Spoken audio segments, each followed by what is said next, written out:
अस्सलाम वालेकुम, मैं उज़ुबैर रहमान। नाज़रीन, अमीर बलाज वाला केस आप लोगों के सामने है। जवेद भट्ट साहब जो कि तीफी भट्ट के बहनोई थे, उन्हें बेरहमी के साथ कत्ल कर दिया गया था। बहुत सारी जगहों पर यह खबर आ रही है कि पुलिस ने जो शूटर है उसको गिरफ्तार कर लिया है। कुछ लोग कह रहे हैं कि अभी तक मुलजिम जो है वो गिरफ्तार नहीं हुआ। इस वक्त सीनियर साफ़ी हैं इजाज़ अहमद भट्ट साहब। इनके आपने पहले भी बहुत सारे इंटरव्यूज़ देखे हैं, सुने हैं। बड़े अरसा से ये इन्वेस्टिगेटिव रिपोर्टिंग कर रहे हैं, तो इनसे कुछ सवालात का जवाब लेते हैं। सर, बहुत शुक्रिया आपका, आपने मुझे टाइम दिया।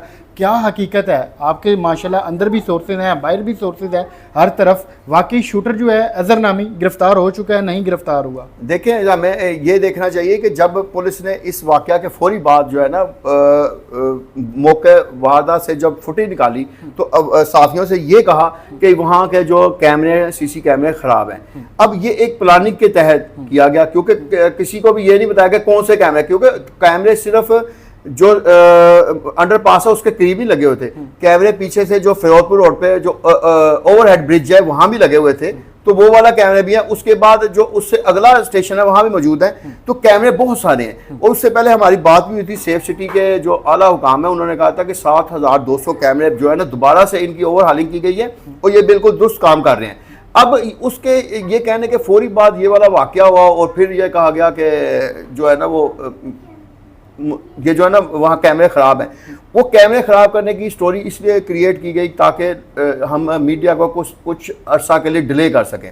उसके बाद पुलिस ने ये फिलर छोड़ा कि 4 जो शूटर थे वो 2 मोटरसाइकिलों पे आए थे और उन्होंने ये वारदात की है। फिर पुलिस ने ये कहा कि वहाँ एक गाड़ी भी देखी गई जो इनका पीछा मुसलसल कर रही थी। फिर पुलिस ने उस गाड़ी की रजिस्ट्रेशन नंबर और बैकग्राउंड सारी निकलवाई।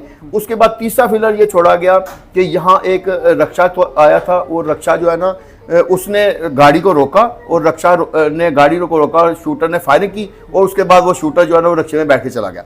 अगर आप इन लोगों को इकट्ठा करें तो एक बंदा रक्षा चलाने वाला होना चाहिए, एक रक्षे के पीछे बैठा जिसने असला सारा छुपा के रखा। जो मोटरसाइकिल सवार था वो रक्षे में सवार हो गया, इसका मतलब कि उसकी जो है ये जो है मोटरसाइकिल वो किसी दूसरे ने चलाई, तो 4 बंदे तो फिर भी हो जाते हैं। लेकिन पुलिस उसको डाइवर्ट करती है बार बार ताकि जो असल हकीकत है वो फौरी तौर पे सामने ना आ सके। अब वो डाइवर्ट क्यों करती है? वो इसलिए करती है ताकि पुलिस को मौका मिल जाए इस दौरान जो मुख्तलिफ चैनल हैं या मीडिया हाउसेज हैं वो अपना चैम गोइयाँ करते हैं और पुलिस जो है ना असल काम की तरफ जारी रहे। अब आ जाते हैं जो मुलजम पकड़ा गया है जिसके हवाले से कहा जा रहा है अजहर। इसको पकड़ने से पहले पुलिस ने लिटल रोड में बहुत सारे रिक्शा के जो मालकान हैं, जो वहाँ जिनके रिक्शा के शोरूम हैं, उनको गिरफ्तार किया। उसके बाद वो फिर काफ़ी सारे लोगों को गिरफ्तारी करने के बाद वो, क्योंकि कहा यह गया कि रिक्शा जो है वो 7 जगह पे और भी रजिस्टर था, इसी नंबर से रिक्शे चल रहे थे। फिर उन सबको जो शॉर्ट लिस्टिंग करते हुए एक रिक्शे तक पहुँचे। फिर उस रिक्शे वाले का पता चला ये वजीउल हसन है और ये गड़ी शौक है। फिर गड़ी शौक है, वो वजीउल हसन को पकड़ा पुलिस ने। फिर उससे पता किया कि उसने कहा जी मैंने तो रक्षा किसी को किराए पे देता हूँ, तो वो उसका पता लगा कि वो अजहर है। फिर पुलिस उस तक पहुंची और पुलिस ने साथ ही एक और फिलर छोड़ दिया कि अजहर ने कहा है कि ये जो रक्षा है ये जब ये वकूआ हुआ था उसके 2 दिन पहले से वहां से गायब है। अगर आपने मेन स्ट्रीम का मुलजम पकड़ लिया वो अजहर ही है, तो फिर वहां से रक्षा चोरी करने की कहानी किस तरफ लेके जा रही है? एक चीज तो ये है। दूसरी ये चीज है कि जो शूटर पकड़ा गया है ना उसने पुलिस को डिटेल पूरी बता दी है। लेकिन अब पुलिस ने, क्योंकि लाजमी बात है जब प्रेस कॉन्फ्रेंस करना है तो पता चलना है कि उसने किसका नाम बताया। अब ये बैलेंस करना पुलिस के लिए बड़ा मुश्किल हो जाता है कि हम किस पार्टी की तरफ यानी बैलेंस करें इसको, क्योंकि शूटर अगर तो वो अपने तौर पर आया है तो उसने किसके कहने पे किया है, उनका नाम देना जरूरी है। अब वो नाम जो सामने जब आएगा तो फिर वो मजीद तफसीलात जो है ना उसके हवाले से सामने आएंगे। ये जो पुलिस की जानिब से एक बाबा जी का शायद आपने भी बयान सुना हो वीडियो में कि वो कह रहे हैं कि मुझे गलत फहमी में उठा लिया था, वही शूटर समझ के, हालांकि मैं तो वो हूँ ही नहीं। अब इस हवाले से आपने कोई पुलिस से जानने की कोशिश की है कि ये जो बाबा है जिसको आपने उठाया था इसका इस केस से क्या ताल्लुक है? असल में देखें, पुलिस ने सिर्फ उस बाबा जी को नहीं उठाया। अगर आप लिटिल रोड चले जाएँ तो बहुत सारे शोरूम के जो लोग हैं उनको भी उठा लिया था पुलिस ने। वो 15-16 नहीं, वो कई यानी आप समझें कि इससे भी ज़्यादा तादाद है। उन लोगों को उठा के तो पुलिस ने शॉर्ट लिस्टिंग की कि हम इस तरह लेकिन ये पुलिस ने बयान जारी किया कि हमने जो अजहर नाम का जो शूटर है पकड़ा है और उसकी फुटेज जारी की। अगर पुलिस के हवाले से अगर वही बाबा जी है, पहले तो ये कंफर्म करना है ना कि ये बाबा जी वो अजहर वाले हैं दूसरे हैं, तो उनका अभी तक पुलिस ने की तरफ से कोई खालस या वाज़े तौर पर बयान जारी नहीं किया गया। दूसरी बात यह है कि JIT बनाई, जब भी किसी माजी में केस पे JIT बनाई जाती है तो उसका एक तर्जमान रखा जाता है, वो तर्जमान मीडिया को क्लियर करता है कि ये वाला मामला इस हद तक पहुंचा है, अभी हम मजीद फर्दर करें।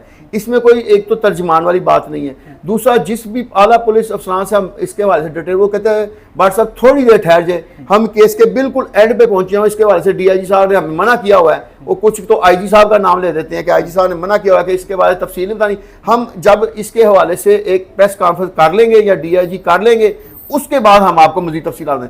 तो जब तक पुलिस वाले ये तफसीलात नहीं बताएंगे, ये चहम गोइयाँ जारी रहेंगी और इस केस का मज़ीद जो हुलिया बिगड़ता रहेगा।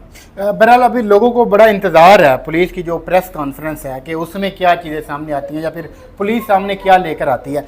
बट साहब, आप अरसा दराज से माशाल्लाह इस फील्ड में काम कर रहे हैं, आपने बड़े बड़े वाक़यात देखे हैं, केसेस देखे हैं, तो ये जो केस है ये किस तरफ जाता दिखाई दे रहा है आपको? देखें, केस तो मैं आपको बताऊं, देखें इससे पहले जो बलाज का कत्ल हुआ है ना, वो बहुत बड़ा मर्डर था। अगर पुलिस वहाँ तफ्तीश सही करती तो ये मामला यहाँ तक पहुँचता ना, क्योंकि देखें बलाज का कत्ल सिर्फ एक कत्ल नहीं है, उसके बाद 4 कत्ल हुए। पहले बलाज कत्ल हुआ, उसी रोज़ जो शूटर मुजफ्फर कत्ल हुआ 2 हो गए, फिर एहसन शाह कत्ल हुआ 3 हो गए, फिर ये जवेद भट्ट कत्ल हुए 4 हो गए।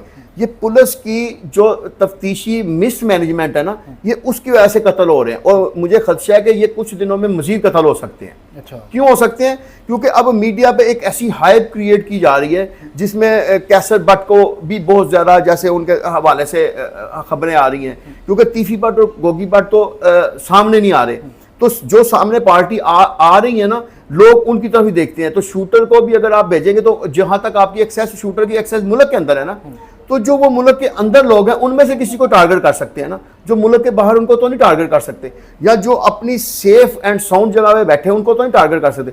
अब दोनों पार्टियों ने अपने आप को तो सेफ एंड साउंड कर लिया है, लेकिन इनसे जो मुंसलिक लोग हैं, जो सेफ एंड साउंड जगह पे बैठ नहीं सकते, जिनकी मजबूरी है कि जिन्होंने कारोबार भी करना है, जिन्होंने अपने लोगों से मिलना भी है, लेकिन कुछ का तल्लक है गोगी भट्ट फैमिली से, कुछ का तल्लक है बलाज फैमिली से, तो मुझे खदशा है कि फिर ये जो बाहर फिरने वाले या बाहर निकलने वाले इनके एफिलिएटेड लोग हैं, इनकी जान को अभी भी खतरा है। पुलिस अगर सही कंट्रोल करना चाहे, मुझे पता है पुलिस का जो है ना, पुलिस जब अपनी आई पे आ जाती है ना और अफसरान जब फैसला कर लेते हैं कि हमने इस केस को हल करना है या कम अज कम इस केस के आगे हमने ब्रेक लगानी है,